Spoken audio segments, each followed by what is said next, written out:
দীর্ঘ সময় চুপ করে থাকাটা মারেফাতের পরিচয়। যখন আপনি চুপচাপ থাকবেন, খুব বেশি কথা বলবেন না, বেশি অপ্রয়োজনীয় কথা বলবেন না, প্রয়োজনীয় কথা বলবেন, আল্লাহর পক্ষ থেকে আপনার কলবের উপরে ইলম আসবে।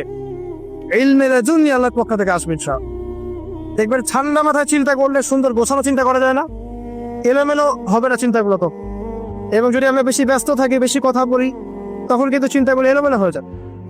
এটা বলা হচ্ছে প্রয়োজনীয় বিষয়গুলোর ক্ষেত্রেও কথার ক্ষেত্রে সতর্কতা অবলম্বন।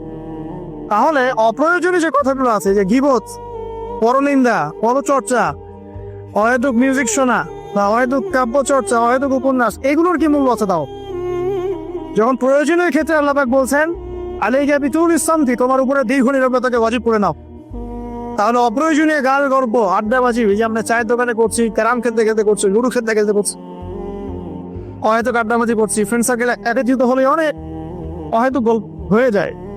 এবং বেশিরভাগ গল্পের ক্ষেত্রে হয় গীবত বা রিয়া বা আত্মপ্রদর্শন, তাই না, বা সমালোচনা। আর বাই দ্য ওয়ে, জাতি হিসেবে আমরা খুব বাচাল জাতি। আর আমরা কাজের চেয়ে কথা বলতে বেশি পছন্দ করি।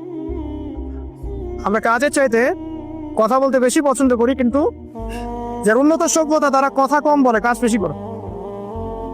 আমরা কাজের চেয়ে কথা বেশি বলতে পছন্দ করি, এবং কাজ যদি কোনো একটা করেছে দিই, যদি কাজ হয় 5 ডিগ্রির, আমরা কথা বলতে শুরু করি 100 ডিগ্রি। আপনারা আমাদের এরকম, তো আমাদের এই জাতিগত পরিবর্তন আনতে হবে। কথা কম বলি আমরা, আল্লাহ পাক কাজ বেশি করা তৌফিক দান করুক। এবং কথা যখন বলবো সেটা যেন প্রয়োজনীয় কথা হয়। আর যদি কোনো অপ্রয়োজনীয় কথা হয়েও যায় কোনো জায়গায়, একটা দোয়া পরে উঠবেন, ইনশাল্লাহ কাফারা হয়ে যাবে। এটা বেশি জরুরি না? এটা বেশি জরুরি।